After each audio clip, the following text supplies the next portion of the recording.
My name's Tony Gosling. I was brought up in southeast London, went to grammar school, and then kind of studied mostly at A-levels, did physics, maths, that sort of thing, sciences, but then kind of discovered in my year off before I went to do a degree that I was actually much more interested in the arts, and that wasn't an easy thing to do, going to university, having done sciences, to then go and do an arts degree. Yeah. But I got into a place up in Yorkshire to do a degree in humanities, which was a whole sort of spread of stuff, mainly English literature, including history, music, all sorts of other kind of arts, and had a great time doing that, really. Well away from London. It was very different to London. The people in Yorkshire were completely different.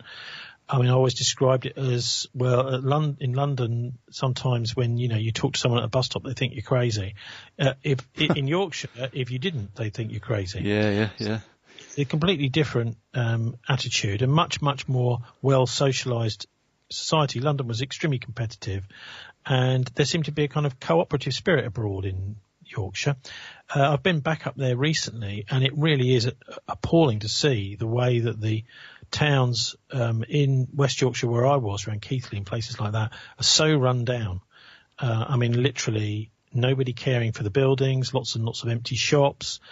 It seems like very little work around. Very badly maintained area. It's probably quite indicative of the north, to be quite honest with you. Generally, well, I mean, what's happened, of course, is you've got places which were built for industry, and that industry's gone. So these places, towns, cities, are kind of looking for something to do. They haven't got any purpose to be there anymore. Yeah, absolutely. We've lost obviously. After that, I got interested in I got into aviation. I was working in family business, which was aircraft business, and this is back in the days in the 1980s when Britain was still making aeroplanes. And then I kind of bored with all that and wanted to do journalism, because that was what really got me in. The idea really is that something which is going to be a challenge every day. You're not going to get into ruts and routines. Every new day is a new education. And I know it's been a great privilege doing journalism, because you get to talk to such really fascinating people, and you also get the time to apply yourself to the conundra which ordinary folk out there don't have the time to look into. So that's what I've been doing really ever since, on and off, although I did a stint in the 1990s doing land rights campaigning, and to a certain extent I suppose I'm still doing that, because I work with the squatting group here in Bristol as an ex-squatter, right? Legal support for them. So, I think the thing is, it's all about time, really.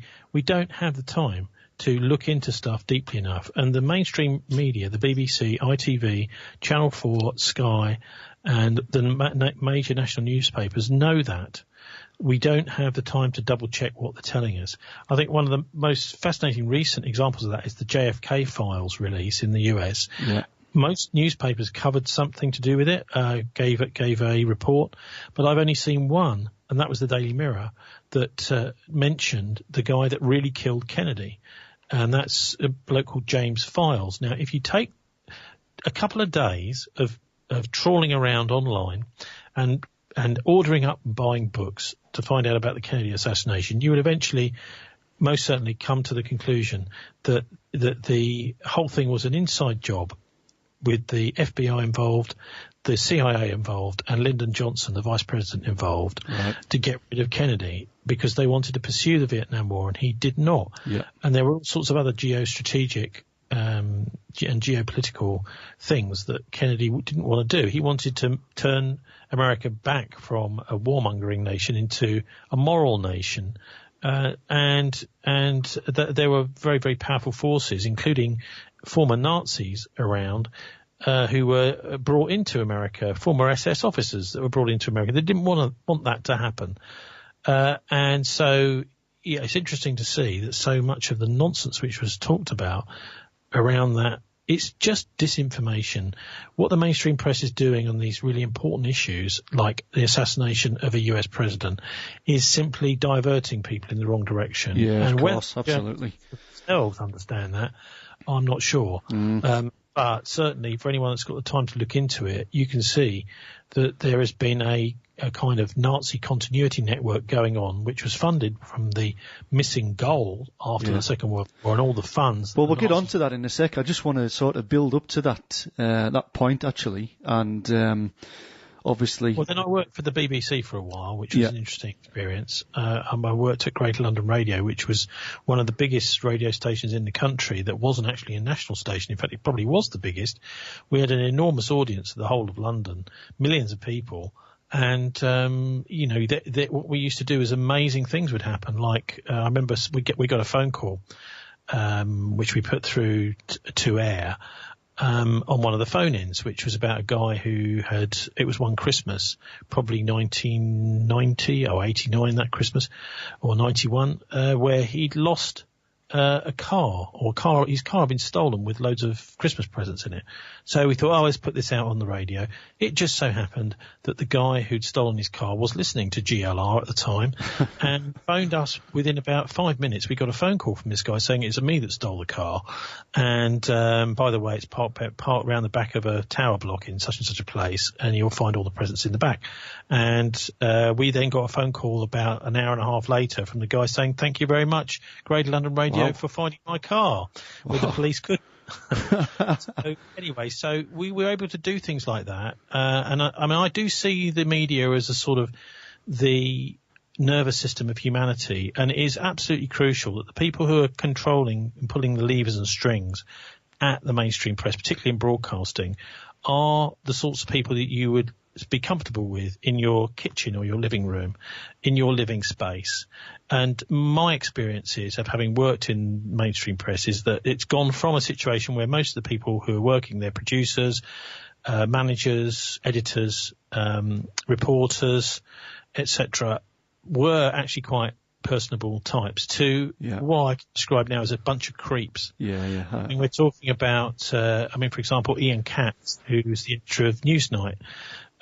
Just does not compare as a person to Sian Kevill, who in the late 1990s was editing Newsnight. Completely different people. Right, Sian was there to present both sides of the argument. She was a proper journalist. Ian Katz is a propagandist. Yeah. He's just left Newsnight, by the way, just the other day to take over as director of programs at Channel 4. But it's quite clear to me what's going on, both with the political parties and with the mainstream press, particularly the press. It's the highest bidder, isn't it? We are getting a whole bunch of agents put in place in order to steer these organisations in particular directions. We're not getting journalism. The way you can tell that you're not getting journalism is when you only get one side of the story. Exactly, and I think to be fair to the British public, or the public, the Western public certainly, the advent of the internet has certainly allowed people to become a little bit more aware of the sort of cloak and dagger behaviour of the press. Yeah, but you see, the thing is, as you become aware on the internet, so the internet becomes aware of you, and you are then tracked. And your date, the things that you start typing into Google. The way Google works is actually the very, very same way as Duncan Campbell, the investigative journalist, described in the 1980s the surveillance by Menwith Hill and the National Security Agency in Britain. He was the first person to really reveal what GCHQ and the American Secret Service were up to in their surveillance. And so this is real-time surveillance of all the phone calls in the country. Now, when we went over to digital exchanges, what that allowed, the old-fashioned manual exchange where you used to, in the old days, pick up a phone and it would go clickety-click. That was a very, people who are probably over about 40 will remember that. And those old exchanges were fine. But now, with the digital exchange, you've got the ability to listen in real time to every single phone call that's going on, including this Skype call that we're doing, right now. I emphasize Skype, but what they could do with that was they had voice recognition software and also to turn it into characters, so that any conversation that included any keywords, and this is what became known as the Echelon program, which was revealed by Nicky Hager in New Zealand for the first time in the 1990s. Now, he's another brilliant investigative journalist, and very much along the lines of... What was his name again? Sorry, give us his name again. Nicky Hager, Hager, pronounced like lager.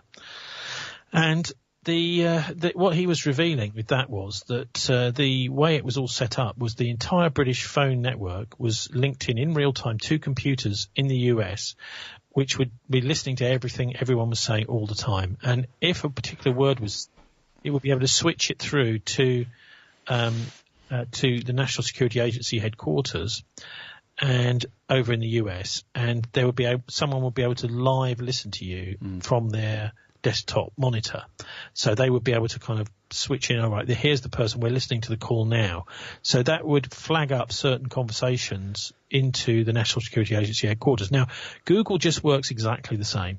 So as you type a search term into Google, what it does is it flags it up potentially to the National Security Agency or GCHQ, and I would imagine it's probably the NSA, since Google is based in the US and it was set up by the CIA in the first place. And they can then say, well, if someone's searching for this, sir, and that may be a terrorist or it may be an activist. But what we've seen with this massive surveillance state is that all of the rules post World War II that there to stop secret services like the Gestapo and their friends growing up have been ripped up, because you've got no guarantees and no proper checks that the National Security Agency is not able to listen to politicians, people running political parties, lawyers, barristers, journalists, editors. In fact, anybody that is part of the building blocks of democracy is now up for grabs with this all-encompassing surveillance system. Kind of begs the question, why there's all these terror attacks allowed to take place if they've got all this surveillance? What I would say in answer to that is that none of these terrorists use the internet. Well, they use mobile phones. That's been proven. Maybe not. No, maybe they don't. Maybe they just never use a mobile phone. Maybe they just go and have a chat in a cafe. I mean, any terrorist with any kind of common sense will know that you don't use any kind of electronic device which might be listening to what you're saying, so they won't be using phones. I mean, this is just basic stuff. In Afghanistan, for example, the Taliban were known to have used not very unsophisticated IEDs. So they would buy a remote control car for kids, and then they would use the actuator for that to blow up an IED. And all of the American technology that was around to try and detect these sorts of things just didn't work on these remote control car devices. So what they do is they just use different systems. And I mean, there's the evidence points very much towards many of these terrorist attacks being about enhancing the budgets of EFBI, enhancing the budget of MI5, so that they love this kind of thing. MI5 love terrorist attacks because it just justifies their own existence even more, and then more money is channeled towards them. So I think that's where we are now with both the FBI in Las Vegas and with MI5 in all the terrorist attacks between last Christmas and the general election, that is to say the Westminster Bridge, the Manchester attack and the London Bridge attack. All of the key people involved in those attacks were very well known to MI5. Did absolutely nothing to stop them. So I think that effectively we're dealing with a tyranny with MI5, that they are just simply trying to drum up bigger budgets for themselves by allowing these attacks to happen. The same exact thing happened in the IRA bombings, because MI5 were following the people that, for example, were involved in one of the big bomb attacks in London. I think it was the Baltic Exchange attack, and the IRA were waving at the security cameras. The idea was they're not there to stop these attacks. They're there to allow them to happen and then say, well, you need to double our budget. Right. Well, listen, there's no scrutiny of these people. There is absolutely no oversight, no democratic oversight whatsoever of any kind of real meaning. Right.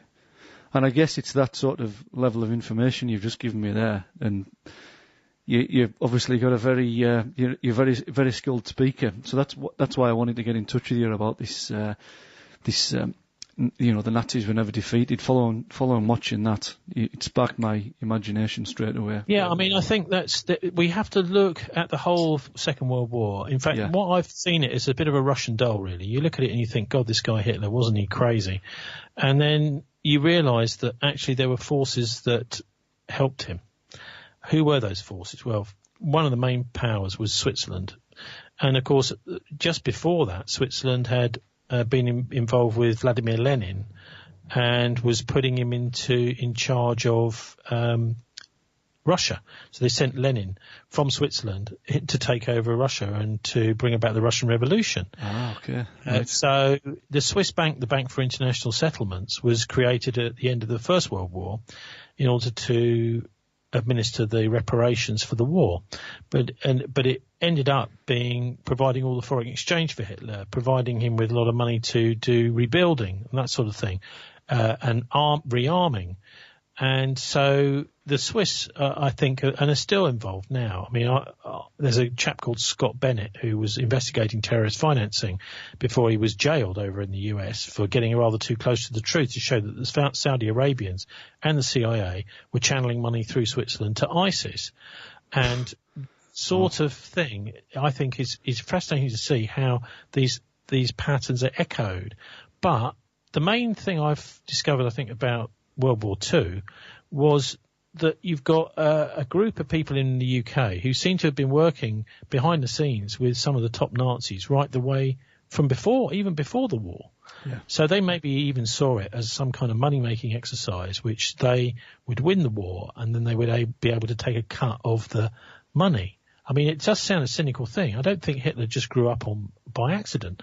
He definitely had help, definitely from the Swiss. And the other thing was that there were these two characters that followed Hitler right the way through, from the early 1930s right to the very end. One was Heinrich Müller, who was the head of the Gestapo, and the other one is this guy Martin Bormann, who ended up being the Reichschancellor, in other words, the head of the Nazi Party. But they were in close communication with this guy in London, who was Winston Churchill's personal secretary. Right. Major Desmond Morton. Oh, yeah. Morton had been the head of economic warfare in between the wars. And he was a very sort of Crowley-esque character, I'd describe him as. Very spooky-looking guy. And you'd get, for example, I remember reading in this book Op JB, which was written by John Ainsworth Davis under a pen name Christopher Crichton, because he was worried he was going to be arrested under the Official Secrets Act. And he describes how he was called in to see Morton, who was running this thing called M section of MI6, which was basically an unofficial branch of MI6, the Foreign Intelligence Service, which was funded by the King George VI. And he was called in to see Desmond Morton in this office in London, and he was sitting there chatting away with him. And then he became aware that is there someone behind me? He turned around and it was the King. That's right, yeah. I think we can just pick up there because on your suggestion, I actually ordered the book from Amazon, Op JB, Operation James Bond, and I managed to squeeze through it in just under 2 weeks. And I guess after I finished the book, it did kind of come across to me as a bit of a fantasy, a bit of a fiction. There might be spatterings of truth in it, but it kind of conflicted with a few of the stories. None that I've read completely because I only had the 2 weeks to finish the books. But I managed to obtain a copy of that. I also managed to get a copy of Paul Manning's book, Nazi in Exile, which I started to read. Obviously, didn't get very far. I also had a book called Aftermath by Ladislas Farrago. I don't know if you've heard of that book. Yeah, they're all three very good books, yeah. Yeah. So I guess for the benefit of people who are going to be listening to this, we described the theme of Op JB, which is, as you described there, it was obviously a secret mission, codenamed Operation James Bond, but actually included in one of its operatives was Ian Fleming. Ian Fleming was running it. Yeah. He was the commanding officer of the raid. And the basis of it was to sort of, for want of a better word, rescue Martin Bormann from what would be the clutches of the Russian army who were closing in on Berlin at the time towards the end of World War II. And it basically takes us through a bit of a timeline and the build-up to the operation, and then takes us through, obviously, the rescue mission and how they got him back to England. And it doesn't go into detail of what they did with the coffers once it got him back to England, whether Britain had distributed it back to... well, the reason he doesn't is because he wasn't privy to that. That was Morton's part of the job. Right, okay. So, I mean, he's talking about what he knew about, which was the actual physical operation of getting to Berlin and getting back. Yeah, so... he basically hands over Bormann to Morton, and then that's it. He's off back home. Yeah, and he describes he sort of resettled him in. And I think the other thing to understand about that raid was that the people who were involved in it thought that they were doing the right thing. Yeah, of course. It was only in the succeeding years afterwards that they realised that, hang on a minute, what happened to all this money? And why is it that there are reports that Bormann was sort of treated quite well and looked after and helped to get over to South America and managed to then launder a lot of the money from the Second World War, which was then invested into these big network of secret businesses which had Nazis in charge of them. Right. I mean, that I think is the way to see that. I mean, he wouldn't be able to write about that because he didn't know about it. He's able to write about what he does know, which is the actual physical collecting of Bormann from Berlin and how they brought him through the Russian lines and out at the very end of the Second World War. But he did write about Bormann seeing out the rest of his life in a little hamlet in some backwater village of England, didn't he? Passing off as somebody's grandfather. Yes, but then he goes on and explains that Susan Kemp, who was the woman who took over running the M section MI6 after Morton, had deceived him, so she'd spun him a whole load of lies really about exactly what had happened to Bormann and his burial and this kind of thing. So what they were doing was bringing people in who were thought what they were doing was a kosher military mission, and using them. Yeah. And there's a very interesting character that I've discovered since reading that book, who's Harold Wilkinson Golding. He was the commanding officer for British naval forces in World War II for the Royal Navy, and he was in charge of the operation down in near Hayling Island, near Chichester, where John Ainsworth Davis was trained. And others, commandos, were trained. And that whole area was supposed to be at the time top secret. But he would have been asked. He would have been told, or he would have been ordered, possibly. But no, he would have been asked, can we use some of your men for this mission? And he would have said yes, because he was told it was one mission. But actually, after the war, he would have probably found out, it wasn't actually what we thought it was. So they weren't going to bring this money back and Bormann back to London to share the money out. No, they were going to use it for themselves. And once people like Harold Golding, senior naval commander, found this out, it was interesting to see that just about 3-4 weeks after the end of the war, he dropped dead. Right. A mysterious illness. Wow. And his granddaughter is still trying to find out what happened to him. Her name's Jill Golding, and she's been on the BBC down in Southampton, where I used to work, talking about all this. And because she discovered that her grandfather had a DSO, but there was an attempt to totally bury him, and from history, even though he was one of the bravest commanders in the Royal Navy of the Second World War, doing more raids on the occupied European coastline than anyone else. So, there are all sorts of other indications that make you think that there's something to this, that there is a real attempt to cover up this particular raid right at the end of the war. And that also, if you look at the history of Bormann, it's amazing to see all the other people who Hitler admired and liked slowly disappear. Yeah. And Bormann is left as the only one. We're talking about Rudolf Hess, for example, in 1941. He was completely spun out from the circle of Hitler in this futile flight to Scotland in a Messerschmitt 110, sorry. And Hitler was never to see him again, but someone had convinced him. I think it was partly the Finnish ambassador to Nazi Germany, Tancred Berenius, that persuaded him, but there were various others that persuaded Hess to fly out of the country, and that left Bormann more in charge of Hitler all the time. Yeah. Another one was Reinhard Heydrich, who was the butcher of Prague. He was the head of the Gestapo and SS in Prague. And he was supposed to be the guy that Hitler most admired. You know, he was a completely ruthless, evil man. Hitler thought he was great.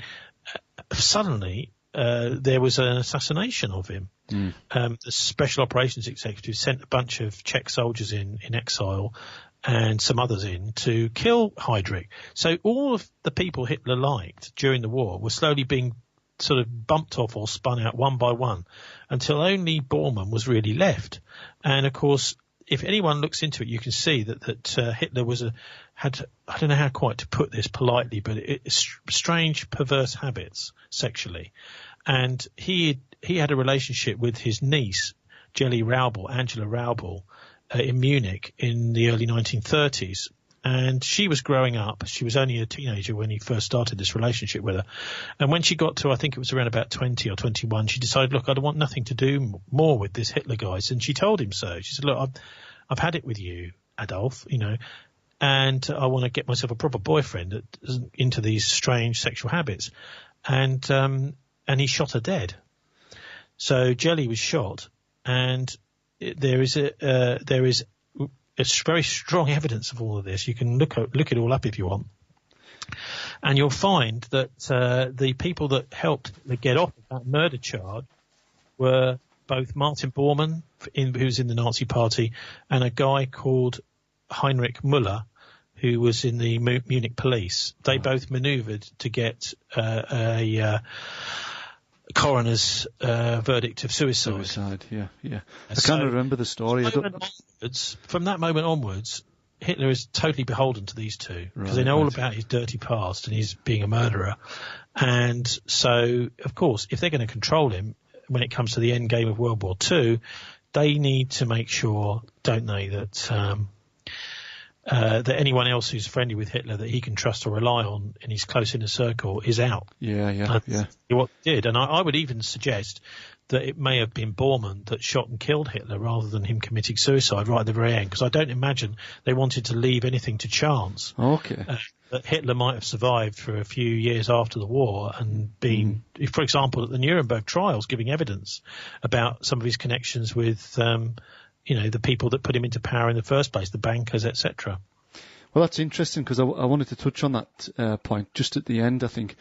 But just before we get on to the potential for Nazism still existing, except under a different moniker, I wonder if we could just take it back to we'll just build the foundation of World War I and where we are in 1940. Obviously, Germany's just defeated both the French and the British on European soil. They've totally whitewashed the Poles. They've annexed Austria, parts of Czechoslovakia. And I think there's a meeting between Molotov and Hitler. I don't know what month it was in 1940, where they like to discuss how to divide up Europe. And Molotov comes up with all Stalin's requests for Finland, Romania. I don't know how to pronounce this, but it's the strait between Turkey. Is it the Dardanelles? Yeah. And Bulgaria, to which I think Hitler sort of rebukes slightly. And apparently the meeting ends on a bit of a sour note, and only sort of bolsters the idea of Directive 21 or Operation Barbarossa. And obviously I think that's the last meeting that they had on sort of platonic terms between the Russians and the Nazis. And obviously it's then that Operation Barbarossa kind of gets, the go-ahead to be planned, and then it's executed in 1941. Well, there's another really good important book on this whole stage, because, of course, the timing of Barbarossa was absolutely crucial to who was going to win the war.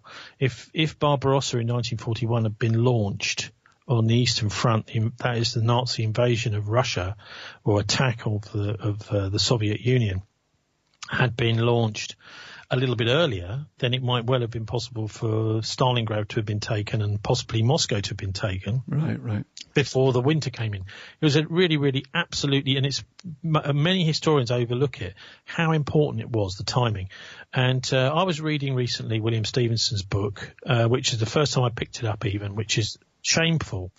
It's called the title's A Man Called Intrepid, and it really looks at another William Stevenson, who was one of the key people involved in US British intelligence liaison before the war. Yeah, so that's before the Second World War started. There was definitely Winston Churchill and Roosevelt were very close. They were discussing.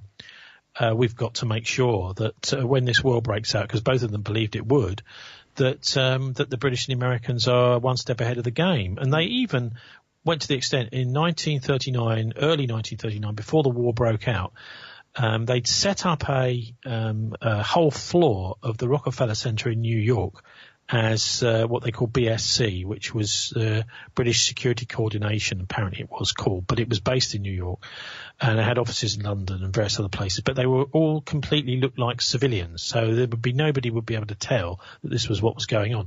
But one of the things they decided they needed before war broke out was they needed an Enigma machine, and so they actually blew up a truck, a lorry in Poland, which had one of these machines in it. I think it was going from Poland or maybe possibly even into another neighbouring country.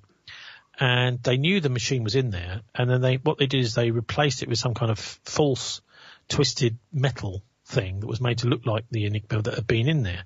And luckily the Nazis didn't realise that they'd actually stolen the Enigma machine before they'd blown the lorry up.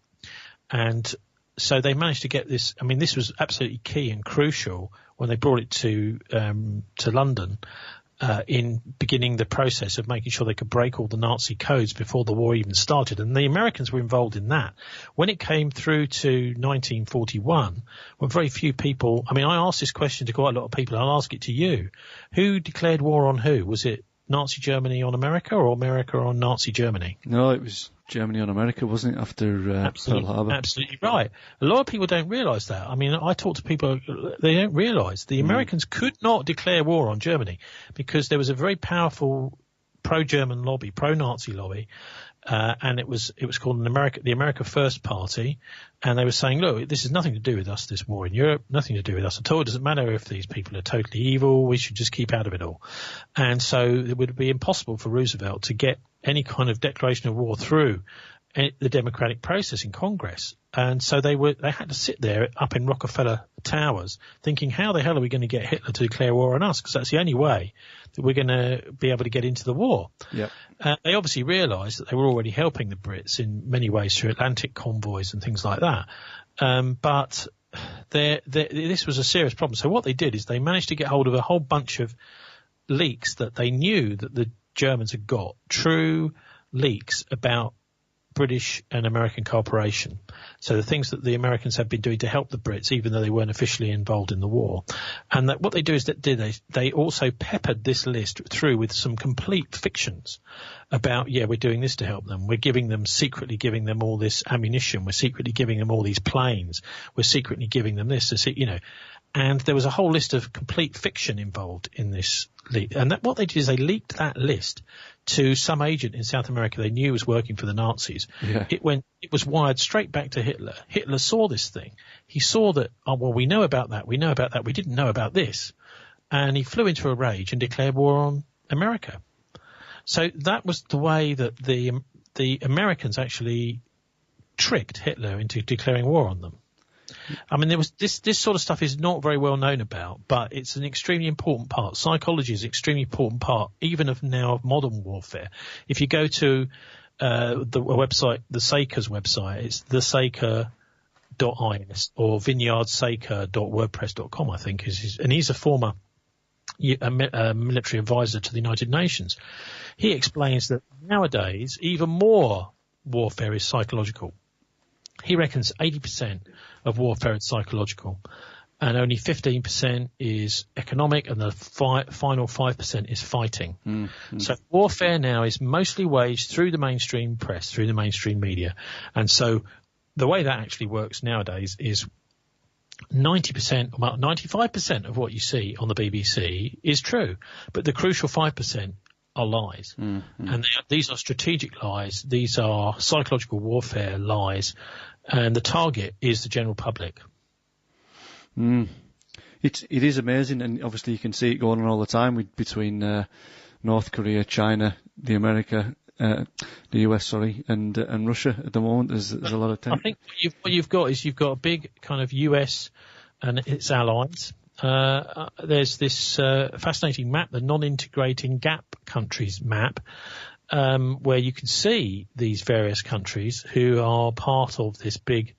I mean, effectively, what you've got China on the one hand and all the Chinese allies, and you've got America on the other side, and you've got the Russians in between. And any of these other independent countries are basically being destabilized one by one, or all at the same time, until they decide, yes, we're going to go in on one side or the other side. And so what's going on really, I suppose, in places like Africa is there's a covert war going on for each ruling group in each country to try and get them to either go over to support the Russians or the Americans. All right. And that's what we're looking at now. We're looking at a kind of Illuminati, Masonic controlled United States and Europe versus a triad controlled China. Because, I mean, the human rights are appalling in China, of course, as we know. As anyone that actually bothers to look can see. We're now talking about 3 years, I think, is it, in jail for laughing at the national anthem? Wow. That's what they're talking about in Hong Kong, which, because they're bringing Hong Kong up in line with the law in the rest of China. So it's a totally, I mean, you've had just the other week, you had President Xi saying that he's infallible. And this is now a legal construct. Everything he says has to be true. And if you start contradicting him, you get into trouble. In fact, you might get a knock on the door from the police. You might be arrested. You might have your organs taken out and sold. This is where China is. Okay, so yes, I'm sure that they're very good at trade and everything, but it's not in any way a free country at all. And in fact, it's going back to the sort of Inquisition days, really. If you think about, the idea of the Pope was infallible, and if anything you say against the Pope, you can victim of the Inquisition. That's what we've got in China now. Mm. So you've got to, I think, see the world in that context to understand what's really going on. Is two massive power blocks, very much like George Orwell's 1984, vying with each other, actually both very similar, controlled by secret societies. And having incompetent people and pliable people put into key positions in the media, in the banking sector, in political parties, who will just do what they're told, and maybe even being blackmailed. I mean, we've seen recently this whole sort of VIP pedophile scandal here in London. That, to me, is just about blackmail. What you do is you get information on people, you get photographs of them, compromising photographs, and then they find themselves being amazingly shooting up the power to incredible positions of lots of money and lots of power into the cabinet, into government, prime ministers, and like Ted Heath, for example. Yeah. And all of a sudden, they're just given bits of paper to sign, and they don't dare do anything but sign them because they know that they could be outed in the Daily Mail the next day. Mm.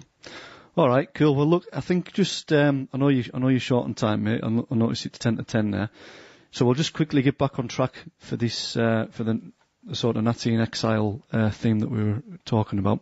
So, 1941. I know we've already touched on this. In May 1941, Rudolf Hess flies out to Scotland, thinking that is it safe to say his friend? Is it the Duke of Duke of Hamilton, is it?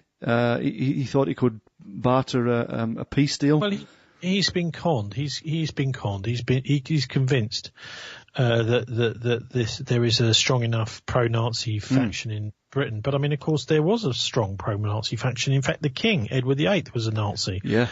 Until he abdicated. There clearly were people who were trying to keep Churchill out of the way.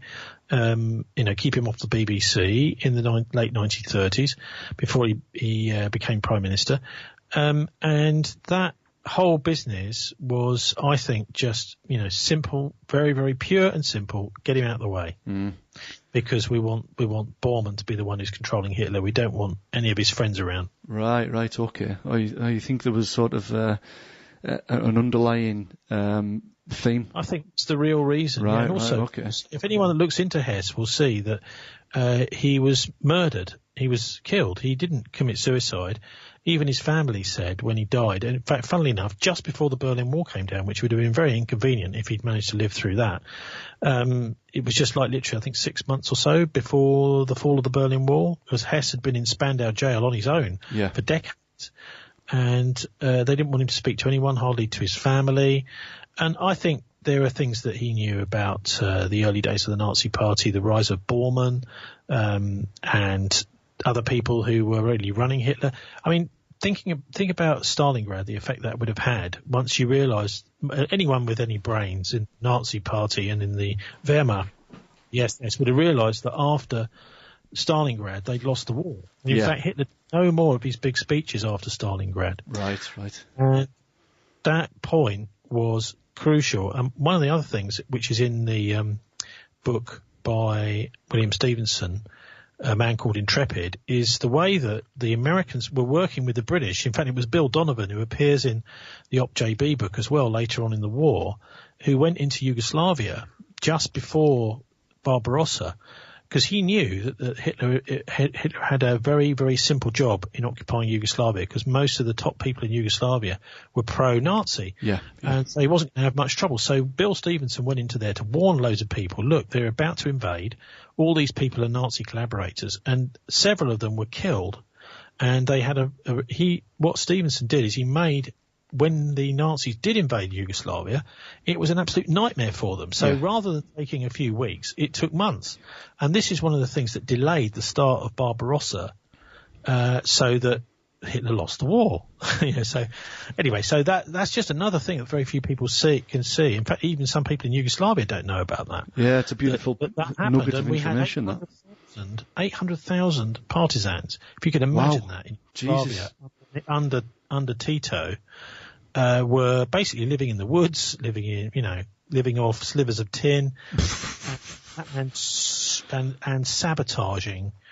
Every time the Nazis drove through Yugoslavia, they were scared to death because they knew there was a large chance that they would be ambushed in the woods, somewhere. So Yugoslavia was turned into a very, very, very difficult zone for Hitler, and he had to put loads of divisions into Yugoslavia to occupy it, which he wanted to use against Russia.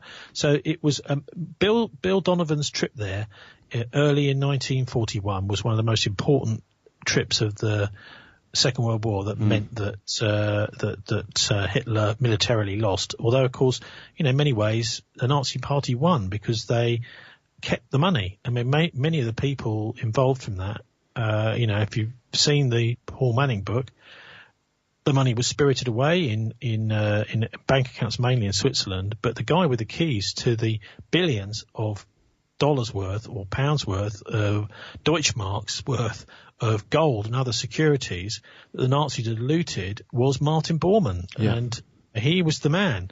And there was a confected story. In fact, there are several books out there that try and pretend that Bormann died. This whole episode it's incredible that it's still now one of the most important things in history that people are trying to cover up. Vast amounts of money spent on completely fictional books saying Bormann died at the end of the Second World War. Even the Daily Express, I've got a copy of the front page of it here in front of me, actually, funnily enough, from just trying to look at the date at the top here somewhere. Anyway, it says I think it's in the 1970s. World exclusive disclosure: Martin Bormann, Hitler's deputy, alive. And this is actually written by Ladislas Farago, by Stuart Stephen as well.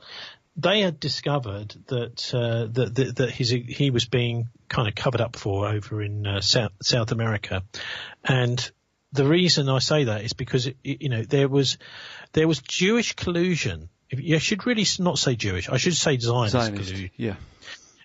Because there was a lot of money coming from America, and a lot of the powerful people in America were in on this Nazi loot. So they would take and I guess from a sort of political point of view, it would be from an American stance against communism, would it as well? Would that be a fair shout? Yes, it would be. Yes, definitely. And the money was flowing from these the thing to understand is Bormann created these 750 companies, as Paul Manning describes in his book. Wow. Those 750 companies were all over the world, but mainly here in the Western world, in Europe and then in the United States. And what happened was the people who were directors of those businesses were mostly ex-SS. Wow. Who just basically put on uniform, taken off their uniforms and put on civilian suit and tie and strolled into the boardroom. But the thing that was so devious about what he did is he also put a lot of people as Jewish directors of these companies. The idea being to completely disguise the fact that it was not laundered Nazi money that was behind the business. Wow. That was the main, and anyway, and also back in the late 1960s, I think actually mid 1960s, was it about 1962, 63, the Mossad, the Israeli Secret Service, went over to South America and kidnapped Adolf Eichmann, who was the guy behind the Final Solution, the Nazi. He was really the last big war criminal to anyone to bother to go after, and well done for Mossad for nabbing him. And they bundled him into a Bristol Britannia in Buenos Aires and flew him over to Tel Aviv. And a year later, he was executed after a standing trial. But what Manning explains is the word went out from on high, no more of this. Yeah. Right? Because some of the networks that were funding Israel were also using this Nazi loot, and so very, very clear. Wow! Made clear to the Nazis, to the Israelis, the Israeli government. Look, any more of this nonsense, and we're going to cut off the money to Israel. Wow! And so this I think is one of the most fascinating core parts of Paul Manning's book. So you see, you've got two books there. You've got OpJB, which describes the European operation to get Bormann out of Berlin. Yep. And back to Britain. And I think just to stress a point there, we need to point out that they also had a body double, a doppelganger that they left behind, didn't they? That's one of the most gruesome things. Is this poor guy was found, and they said, "Oh, you look like this guy. We want you to go on the mission," but no one told him why. Yeah. The reason was he even had dental surgery that his teeth matched Bormann's. Yeah. And at the last minute, the idea was to blow this poor guy up and leave it as Bormann's body. Now, that's not a very nice thing to do to somebody.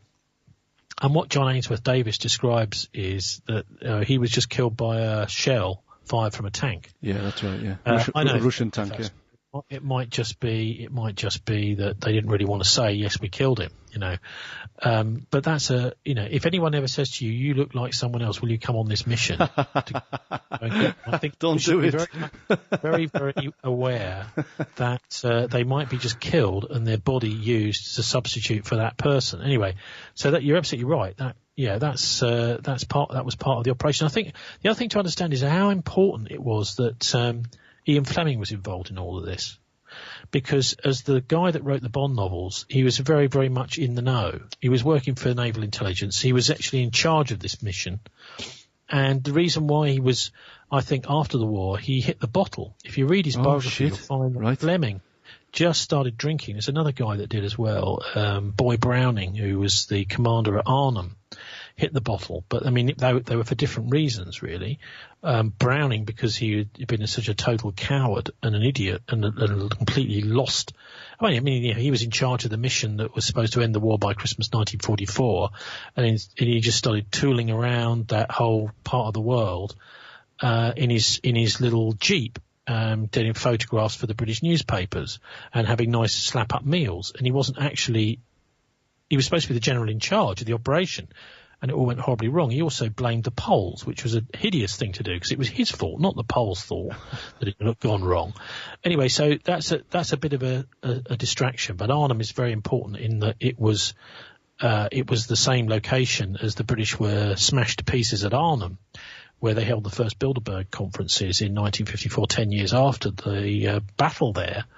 And that, I think, was just an in-joke. It's like saying, look, here's the bit where we knew exactly what the British were up to, and we managed to stop them doing what ending the war, and we got ourselves enough time to get all the loot out from Berlin and around the world, that was the reason, I think, why Market Garden was sabotaged from inside, and idiots were put in charge of it. And some people would say Lord Carrington was very much involved in stopping the armour on the ground, the tanks actually going to Arnhem. I mean, they were all ready to go, and Carrington sat there in his tank and he just wouldn't go to rescue the 1st Airborne Division at Arnhem. It was only about 20 minutes drive away, but he said, no, I'm sitting here and my orders are to stay here. But the Americans were going, look, what the hell are you doing? We've just taken this bridge, get down that road now, and he wouldn't go. So the Arnhem story is important. Then another thing which is really important is a little bit before that, in August 1944, is the Red House meeting where Bormann met with all the German industrialists to set in train the process for surviving the war, effectively a Fourth Reich, a financial Fourth Reich, using banks instead of tanks. Yeah. So that, I think, is the take-home from all of this, is you've got the two most important books really being the Paul Manning book, and he was working for CBS broadcasting in America during the Second World War, telling everyone in the States what was happening day by day on the Western Front. And then he gets to write this final book before he died, which was his swan song, really. It was a culmination of all of the things that he'd seen in the war.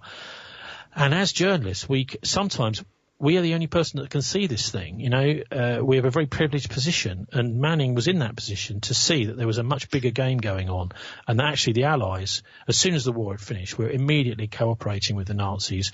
They wanted to use them to fight the Russians with the expertise of the people like Reinhard Gehlen, who was the Nazi intelligence commander on the Eastern Front. He was immediately brought in to take over in the new West German army. Whole loads of Nazis co-opted into the American forces and secret Operation services. Paperclip, a great example. It was just a deal, money for safe passage. Yeah. Let's look at what is fascism. What is fascism? What was Hitler's so-called ideology really all about? It was just about it's about confecting a way for rich people to hang on to their money. The cartel system where the public are fleeced, there's no real competition, and making sure there's a tiny group of oligarchs that are running society and that they can hang on to their power. And if it looks like democracy is starting to surface, whether it's in terms of Marxism or socialism or any kind of real democracy, the fascists want to be able to stick the boot in and just take over. But they want to have some kind of ideology behind them. The other thing to understand about fascism is that it's not just about nationalism at all. There's a fascist international. Look at Bilderberg, for example. A very internationalist, globalist organisation. Well, I wanted to touch on that little topic with you. I know we're going to sort of run out of time in a minute, so I just want to kind of summarise before we finish. Keeping on track with the sort of 750 companies. Have you got, obviously you're in the know about this. I didn't research this far. I researched up to obviously Bormann being whisked out of war-torn Berlin. But I guess if we were to touch on how we haven't defeated Nazism, are we talking that the Bilderberg group that you've done quite a lot of research on, and also it has its roots in Nazism, and also what would you say are the leading companies around the globe that have also got the roots in National Socialism? Well, look, it's very difficult to pin down specific companies, but you can see companies like BMW, right? Companies like Siemens. These were Nazified companies. Volkswagen. Yeah. I mean, these big businesses. I mean, actually, the Quant family, who are behind BMW, is a privately owned business. They made all their money from batteries for tanks and submarines in the Second World War. At the end of the war, they sold that business and bought BMW. And the way that BMW has, for example, taken over from British industry is exactly the Nazi plan for Europe. This is where the EU comes into all of this, and the European Union and the common market, because there was a Nazi plan for occupied Europe, for the economy, to turn it into cartels where the Germans were running everything. And that's effectively what's happened in all the big industries, in iron and steel. They're now talking about Thyssen taking over ThyssenKrupp, they call it, taking over the Port Talbot Steelworks in South Wales. Well, Thyssen was the original funder of the Nazi Party in the early 1930s.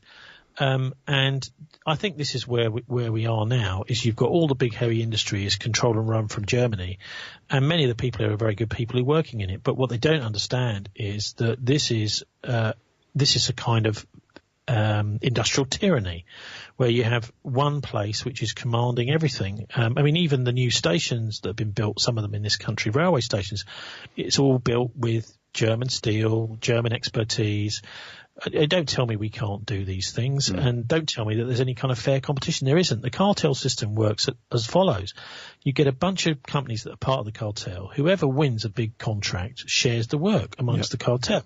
And then they all fix the prices, so that they're all going to make an absolute fortune out of it, and particularly out of public contracts. This is how fascism has been so successful over the last 20 years or so over in Spain, where we've seen with Catalonia and King Felipe and Rajoy, is that all the big public contracts in Spain have been kickbacks that have been going into a Swiss bank account from those contracts, which have led to tens of millions of euros sitting there to go to any government minister.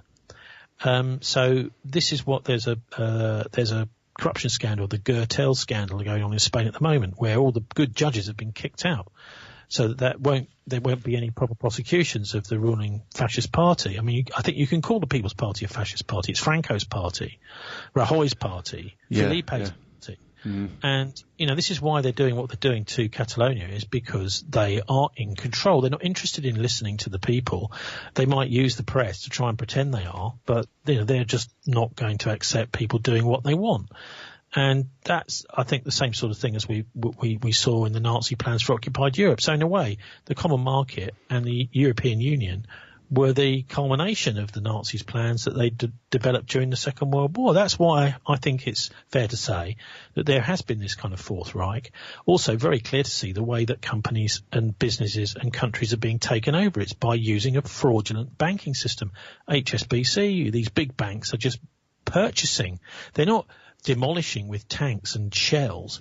They're just purchasing. Now we get out. Exactly.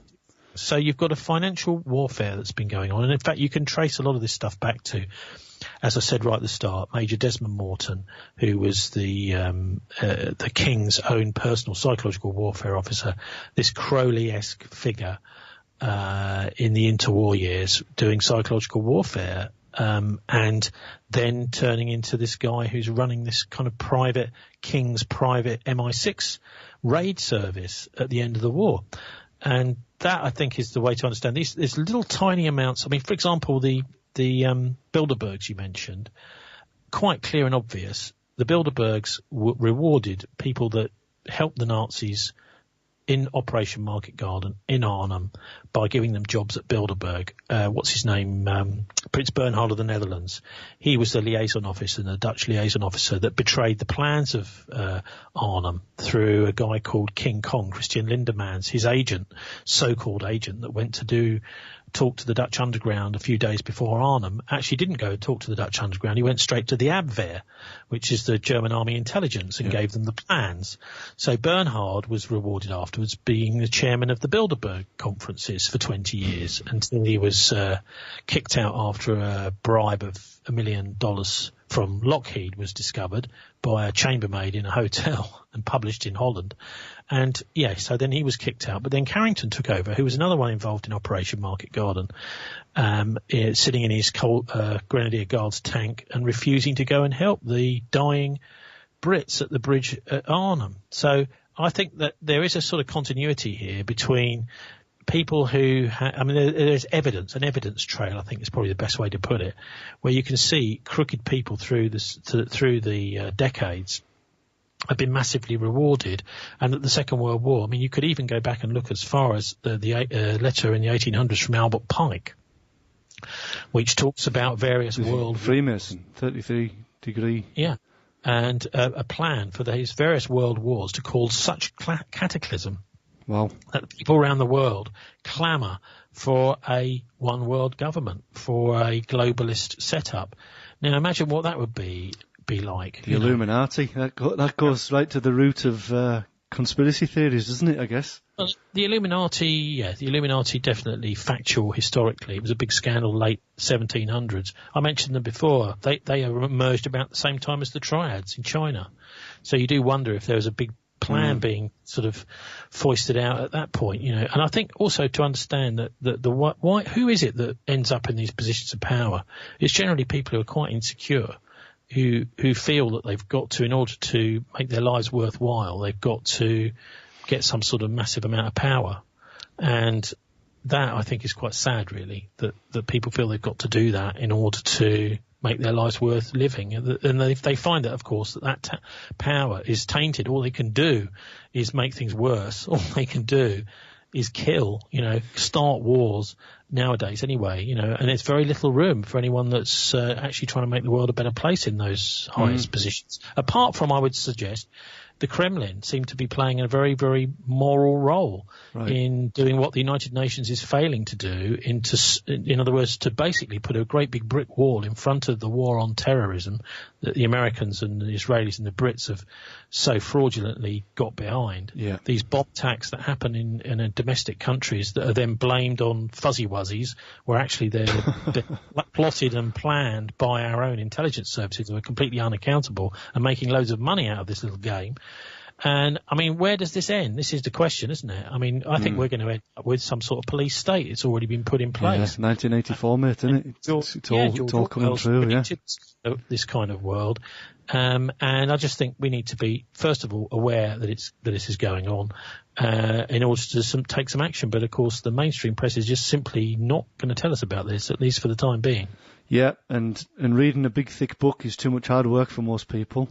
Listen, Tony, I know we've got 2 minutes until you're allowed. Hopefully listening to podcasts like yours is a bit easier than reading that big, thick book. Well, I've got to read it, haven't I? And then I can talk about it. Listen, absolute pleasure talking to you. You're a fountain of knowledge. It's been a real eye-opener. There's loads of things that we didn't touch on. I wanted to talk about the recently opened CIA files on Hitler in South America. We can maybe organise another one of these at some point if you've got time. But I just wanted to say a massive thanks. And obviously I let it to start out, and I'll get it uploaded onto iTunes, and I'll copy you in and send you a link on Twitter. Is there anything you want to give a plug to, just while we round it up? Well, I mean, but my various websites, I suppose I should try to, and the radio program in Bristol. Every week I do a live program for 2 hours, which you'll find at thisweek.org.uk. Or if you're in Bristol, you can pick it up on 93.2 between 5 and 7 every Friday. I do another program which is at... Oh, by the way, that Daily Express, Saturday, November the 25th, 1972. Wow. That's my birthday. So that's just the date of that Daily Express. It's another program called Dialect, which we do which goes out on a Tuesday lunchtime, which is a bit lighter, usually. And then there's also the thing called the 9/11 Forum I do, 911forum.org.uk, where various of us that have been part of the UK 9/11 Truth group, we're on there pretty regularly. And also, the website bilderberg.org, and I've just heard, I don't know if hardly anyone else has broadcast this, but you can, that the next year's Bilderberg conference, that is to say the 2018 Bilderberg conference, is going to be, it looks like, in Venice, in Italy, on a little island just off Venice, actually. So that's going to be, I think it's something like the 6th to the 9th of June next year. So it looks like that's when it's going to be. We're not 100% sure, but there's a massive block booking that they don't want to talk about at this massive Marriott hotel in Venice. Exclusive. It's on a little island. So that's probably where the Bilderbergers are going to be. The bigger question in some ways, though, is the Pinay Cercle. It's Le Cercle, and these are basically the Fascist International, and they're a committee. I mean, I don't know, Masonic or not, I don't think it really matters. These are the guys who are the super far right, and it's amazing to me that nobody from the left really seems to even know about them. But they are a sort of command structure of, a lot of them are ex-intelligence, a lot of them are far right MPs, and they are a kind of fascist organising committee, and it would be nice to know when they are, because Bilderberg really is more of a place where people are interviewed to become prime ministers and things like that. It's not actually making the big decisions, which I think are made at places like Le Cercle. Oh, okay. Well, I'll have to look that one up myself. I've never even heard of it, to be honest. But excellent. Right. Well, Tony, it's been an absolute pleasure. And I mean, for me, the Bilderberg was opened a lot of these doors, really, and discovering that there was, as someone had worked as a journalist in mainstream media, to suddenly discover that there's this group that no one wants to talk about that seems to have the richest and most powerful people in the Western world all meeting in secret. That was a red rag to a bull to me, and it's been an interesting journey, discovering about the way power really works, and it's opened a whole kind of different view on history for me. Yeah. And hopefully for others. Sorry, mate, go on, finish off on that one. And hopefully for others too. Yeah. That this is a thing, to understand how history has been messed around with. And this is exactly what George Orwell said, isn't it? He who controls the past controls the present. He who controls the present controls the future. Yeah. I think it's something like that anyway. It is, yeah. But that's exactly the whole point. The whole point really being that we can't really understand where we're going or where we are, and the people that have controlled the view of history we get at schools, all this kind of thing, are completely controlling our perceptions of the way things are now, and the mainstream press is really not helping. Exactly. Okay, Twitter handle, is it just @Tony Gosling, all one word? That's it. Yeah, that's it. Awesome. Right, it's been an absolute pleasure. I'll let you get off. We're 3 minutes over time there, mate. You're going to be late to wherever you need to be. Alex, thanks very much for asking me on, and maybe we'll do it again sometime. Go down some other rabbit hole. Absolutely, love to, mate. Be a pleasure.